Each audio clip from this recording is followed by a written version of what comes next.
Hoi! New World Aeternum patch notes are here, or rather an overview of some of the more important changes, more of a spotlight thing rather than the full patch notes, but enough for us to talk about, especially because they're talking about target lock here.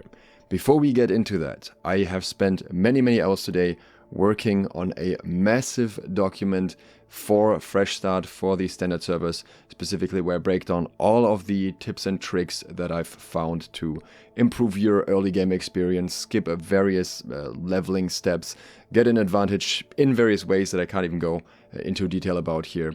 And if you're interested in that, then consider supporting me on Patreon. Pretty much everything you can think of in the game is covered to some degree, be it leveling, trading, crafting, faction, whatnot.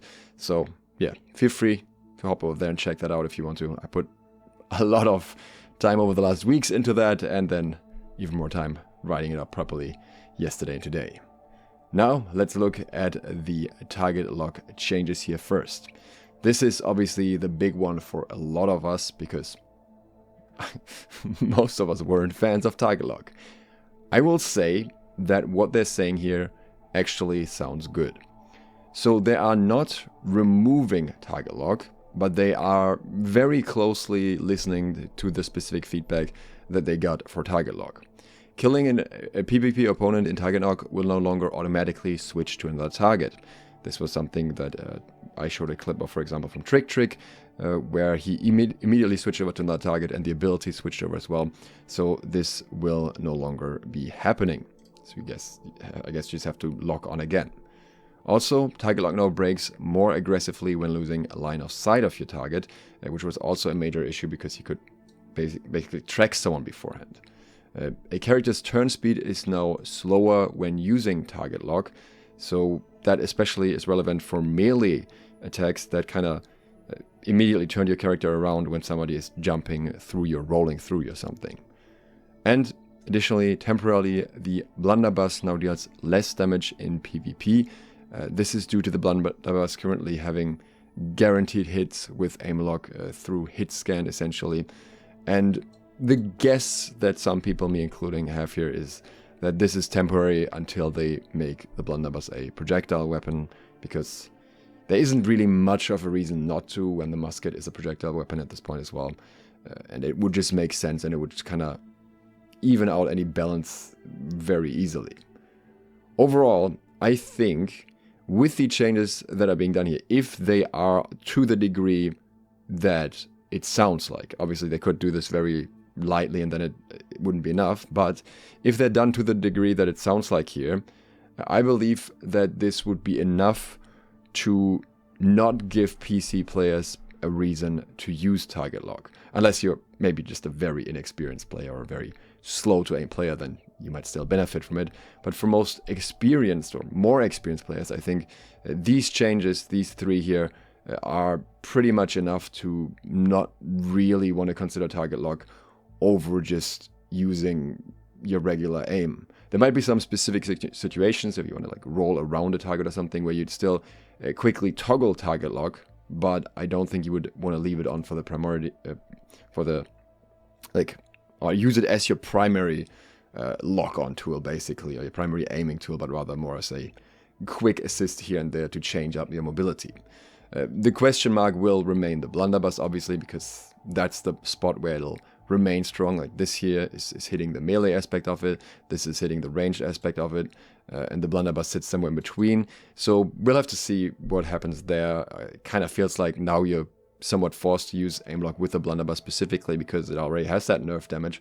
So without aim lock it's not even harder, but again, this is temporary, and I'm assuming we will see a change towards projectiles here, and then we'll see how hard it's comparatively to aim without aim lock. But of course, I would prefer no aim lock, but I understand that for consoles they need something to like be able to keep up, and I think some form of like soft assist here is not a problem. I would have preferred some aim assist variation instead, where you're not locking onto the target but just targeting someone and kind of sticking to them. But this is very far removed from what was basically turning the game into a tap target system. And for more specifics, we'll need to see how it actually feels in game. But generally, I'm slightly more optimistic towards this than I was initially, and it seems they have very specifically listened to the main complaints as well, which is good. Next, there are cross-world arenas and improved matchmaking, and they say that here look forward to higher quality matches against players of similar skills and role selection along with that. So it seems like there's a split of two kinds of matchmaking going on, the MMR as well as role select.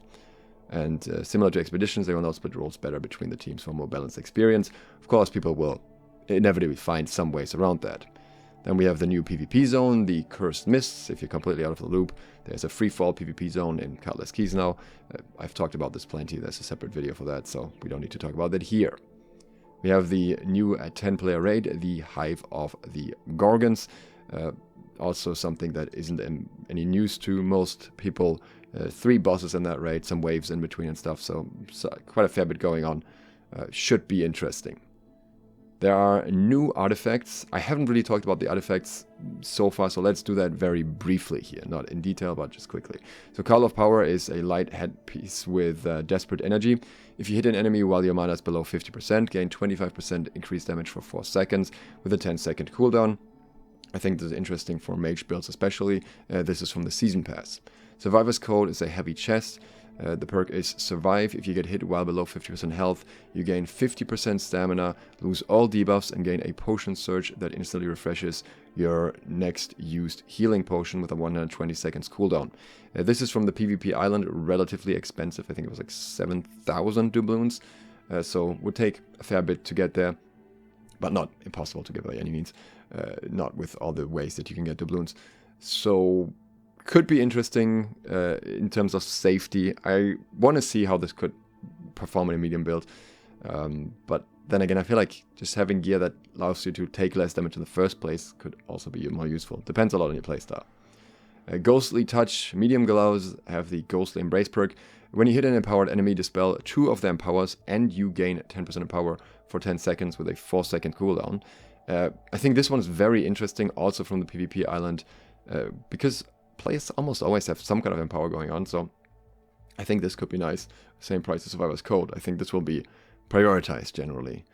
Azoth Conductor medium legwear, Magician's Boons, while in medium armor weight, deal 15% more elemental damage. Obviously a interesting option because of this direct elemental damage increase, but you're being forced to be in medium armor weight, so it's kind of just for builds that were going to be in medium armor weight anyways. There are some mage builds that like medium armor, like if you, for example, think of Void Gauntlet, Ice Gauntlet, that's where I think this would really shine. Other than that, I don't think many mages will necessarily fully switch over just for this, but we'll have to do some testing with that. This one I think is from the raid. I think this is the first one that's coming from the raid. For some reason, it doesn't mention anymore that it's going to be delayed in the raid, so don't know if that's still the case. The other one is Elemental Bandering, also from the raid. Elemental Affinity. When you hit a target with an elemental attack, not attunement or damage over time, gain 4% in power for 6 seconds, 10 seconds cooldown per elemental damage type, max 1 stack per elemental damage type. There are some rumors about how this will work exactly, how this will stack, how this will overwrite, and how it can refresh stacks. And depending on that, it could be relatively good or relatively useless, and we will see where it lands when it actually gets released. Trisna Warhammer Consume, gain 25% lifesteal against knockdown enemies. Completely weird, because you're really not knocking enemies down long enough for that to be effective. Sure, you have knockdown with Warhammer, but this time frame where you get this lifesteal is so extremely short that I really don't get what it's supposed to do, and this is like all 3 of these are from the raid. Grace Greatsword, offensive speed. When you enter offensive stance, gain 20% movement speed for 6 seconds. Very nice. Keen speed along with that. On critical hit, you gain 20% haste for 7 seconds. So this is a super high mobility Greatsword. I don't think it's going to be Serenity in terms of overall potential, but for mobility specifically, it could be interesting. This is from the Season Pass. And then there's also Power Stone Flail, Heavy Burden. While above 90% health, inflict a 20% weaken for 5 seconds with 5 seconds cooldown per target. Could be interesting for like a flail support that's also getting heals or something, or a paladin build that is able to keep themselves up. This one, I think, is from the trials that you can do, from the like boss trials, the new ones, which are just the repeatable encounters that we already had in the game. We have a new season pass. It's a list of everything that's on there. Nothing crazy here, but definitely going to be useful for the standard servers, for the fresh start. There are some notable updates here. We have the repeatable soul trials. Again, that's where the flail comes from. There is some up-leveling happening with Sandworm Hatchery and Winter Runeforge trial being increased to level 70. The rewards are also increased to 700 gear score. Hatchery, Sandworm in particular, is a bit higher even. What's very interesting is that Sandworm is something that I think a lot of people still struggle with. Obviously, there are plenty of people who have cleared it by now, but to this day, for random groups, it seems relatively difficult to clear Sandworm. And increasing the level of that is going to make that more difficult. And for console players, Sandworm is inherently going to be more difficult because there are certain mechanics there that are just more difficult to execute with a controller than with a mouse. Especially at the shot caller, especially if you're on the pads and you need to shoot the acid balls as well. So yeah, this up-leveling is going to be interesting. We'll see how many people actually clear Sandworm now.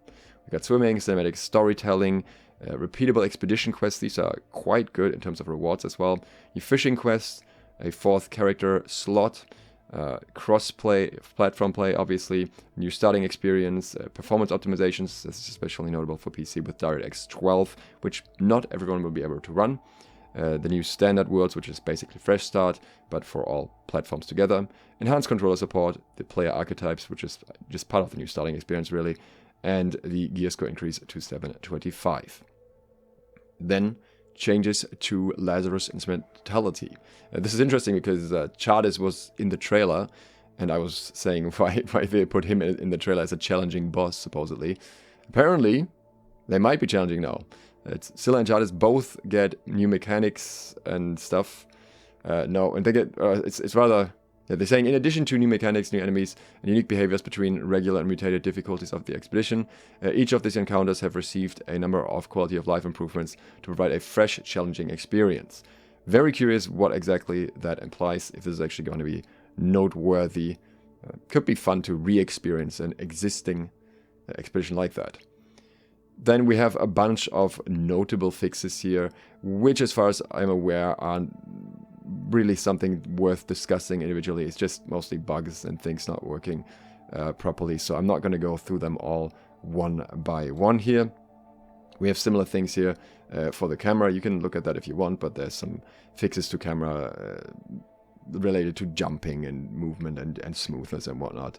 So there's going to be some things happening here. And then defaulted camera aim retargeting option to true across all platforms. So I need to figure out what that one is, or what we need to do as our default settings and what has been changed. But yeah, some things that might be worth looking into. We have the AI updates. We have the staggers here. This is just for PvE. This is nothing PvP related. So they've already explained the stagger a few times. For some reason, they're saying it's on any light or heavy attack now. I thought initially it was only on heavy attacks. But you have, for example, for melee attacks, the cooldown generally takes 2 to 3 staggers to trigger. So you can stagger an enemy multiple times before it has a cooldown, before you can stagger again.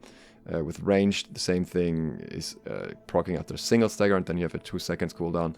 But other abilities that can stagger will always do so. Now it's this one here.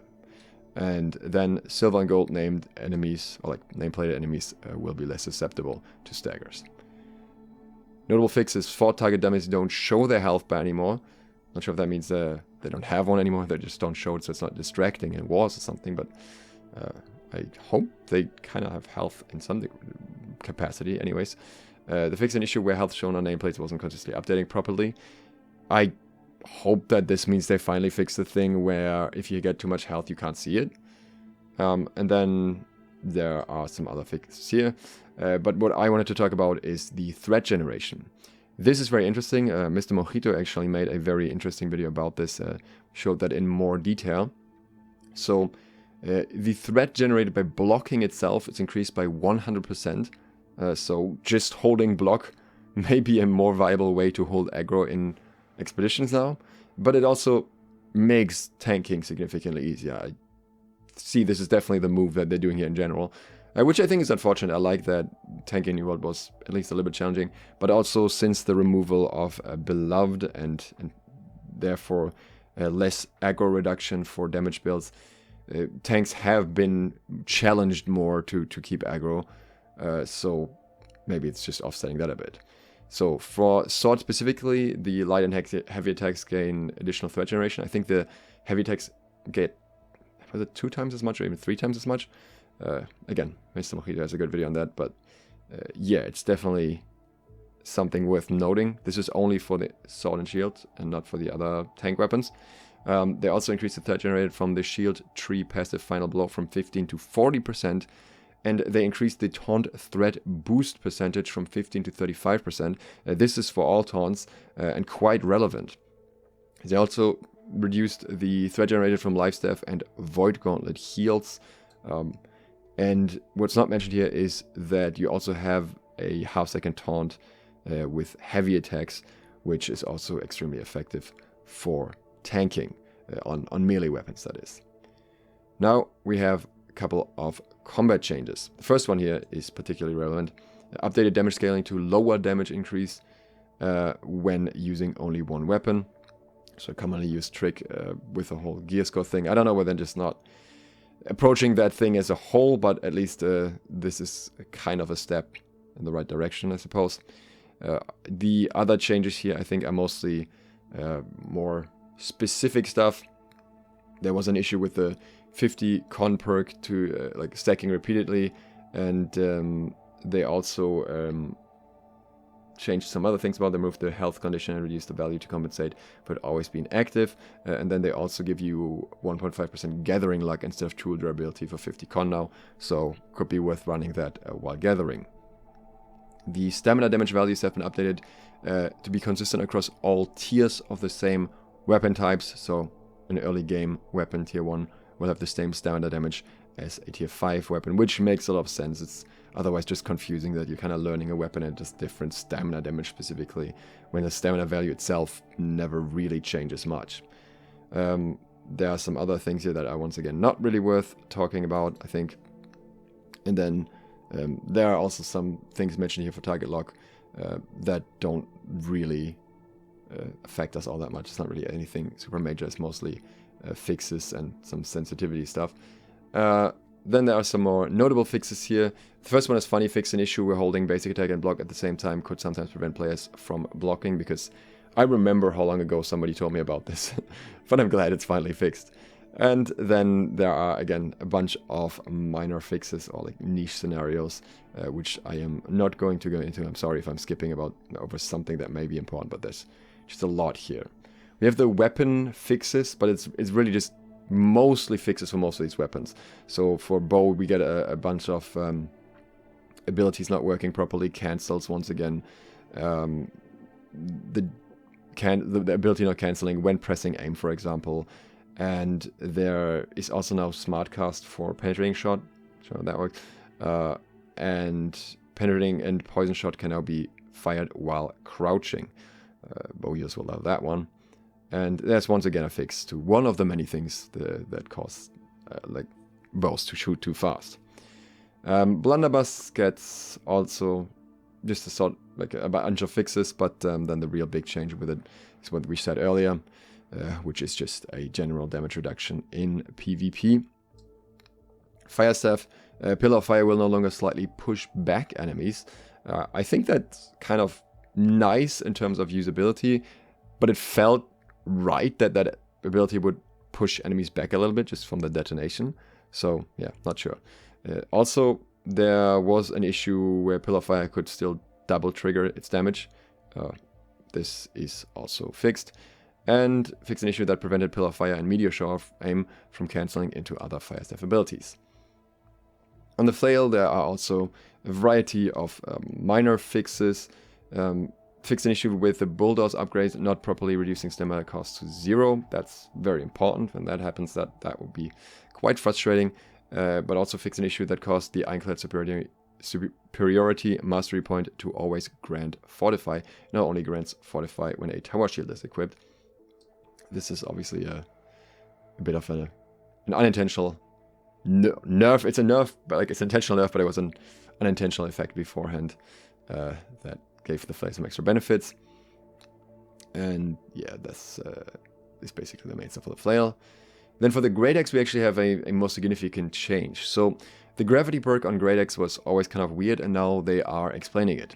Previously, it was in 0.25 seconds duration, even though the tooltab said 0.33, but it would be applied 0.33 seconds after the pull to allow the pull to finish before triggering the root. Since that something that technically makes sense, right? I was always wondering, why would it root during the pull when you're getting pulled anyway, so that it wouldn't be useful, but that wasn't actually the case. The root was afterwards. So since that duration was so low, it caused issues where it was added and removed before the visuals could appear on the target. To address this, we increased the duration slightly, but added a slight cooldown timer to prevent the increased duration from being too strong. Very interested in how this will play out, how this will feel. Great Sword gets some changes to Unflinching Blade. So they updated the Unflinching Blade passive for the Greatsword to grant grit after 10 frames into the charge of the heavy attack to match the functionality of similar passive for Warhammer and Great Axe. Now, this is very interesting insofar that the 300 con perk is going away from light attacks. It's only on heavy attacks. And previously, when you had the 300 con perk, if you charged a heavy attack, you would still get grit immediately because it would count as a light attack first before it transitions into a heavy attack, so you get the grit earlier. And that will no longer be the case. So changes like these will actually be more relevant now. The other things here are mainly just bugs. Then on the hatchet, there is one thing that I wanted to talk about, being the Raging Torrent. It can now be redirected using directional inputs when the camera direction for melee attacks is turned off. This would mean that you would try to aim your hatchet attacks with WASD on a PC, which makes very little sense. Makes more sense for console, where you would be doing this with a stick and you have some more precision in terms of where you're aiming. But yeah, thought the idea of someone trying to aim that with WASD would be kind of funny. And there was a bug with Feral Rush Ditch patch ability not properly applying the damage increase to both hits. That's fixed too.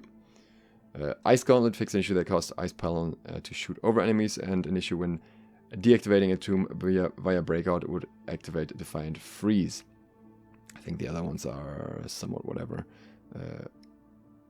Fix an issue that didn't clear Entomb properly when a hard rune was activated. That's also relevant. I think you could do that with Detonate, maybe.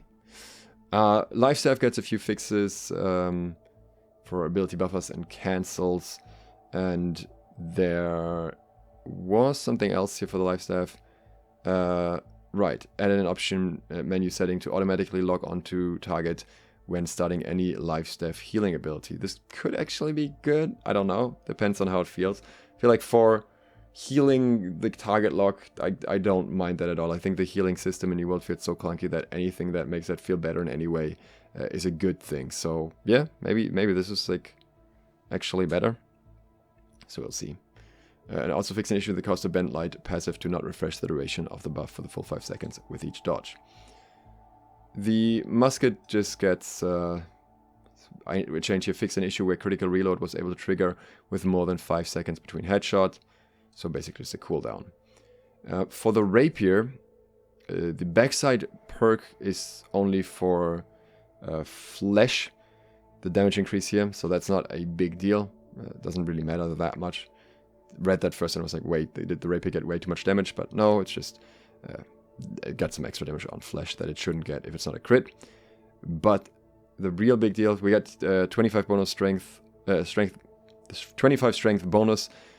Previously working with the bleed from flurry, that was fixed, and the rapier's damage over time duration from bleeds has been reduced from 12 seconds to 10 seconds, which as far as I know also affects the maximum value, which also affects flourish and finish, because obviously the total damage is lower. That I think is pretty significantly, or at least somewhat impactful. So yeah, let's see how much that actually cuts off the single target damage, but that will be felt. And then we have, and again, perk now works properly when weapon swapping after using Tondo on a single target, and reduce the damage of evades Adiago upgrade from 15 to 10%. So quite a few perks here that are relevant. Fix an issue that costs, and again, to only apply after blocking. On the spear, we mostly get just animation fixes again, and some effects not consistently triggering. Void Gauntlet had an issue where Scream could hit blocking players. That shouldn't be the case, of course. And also we're getting Void Blade buffs. Slightly increase the hitbox on Void Blade's heavy attack to make it properly match the attack visuals, and address some Void Blade hit registration issues by increasing the size of the hitbox slightly. Very happy about that. And also fixed an issue where the Void Blade attacks triggered the ranged sprint delay, which also felt very clunky. So Void Blade maybe finally in the place we want it to be, especially with the general combat cold overhaul and behind it and everything. Maybe it'll finally feel good. I pray for the day. On the Warhammer, fix an issue that caused the Warhammer's Shockwave ability to stun enemies 6 frames later than intended. This will probably be felt. And also Path of Destiny can now be aimed while starting the attack, using directional inputs when counter direction from your attacks is turned off. So same thing here as with the hatchet. You can aim with WASD, I guess. Then we have some specific updates and fixes. Really the main thing here is fix an issue in 3 arenas where the Phoenix artifact could trigger after a round ends and leave a player dead for the next round. And of course, people found a way to get behind walls and barriers in Outpost Rush again, which is not fixed. They have disabled invasions for the first week of Standard Worlds to give companies time to gear up and prepare. Kind of sad about that. I kind of thought those absolutely brutal early invasions would be very fun. It is just a week, but still, I think it would be hilarious. And Battle Bread is now said to not be cleansed by the Nature's Wrath artifact. Coatings now work more like honing stones. This one's very nice. They aren't tied to a specific weapon and will instead last for their full duration, even if the current weapon is unequipped or changed. Then the other animations here. Odo didn't actually work properly.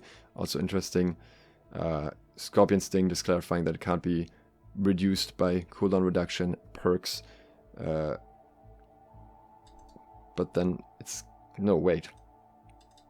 It's actually worded differently. Updated the tooltip for Scorpion Sting. Sting perk to clarified. Yes, okay, good. How it is set to a flat value and cannot be reduced by non-conditional cooldown reductions. Any sort of conditional cooldown reduction will still reduce the cooldown after it's set. So, okay. Non-conditional cooldown reductions will be like most of your cooldown reductions, as far as I understand it. So most would not affect it. Transmog tokens can no longer be obtained from leeches. Little side note here, but yeah, quite relevant. I talked about this before. You will not get these free transmog tokens anymore in this way. Some perk changes, quite significant.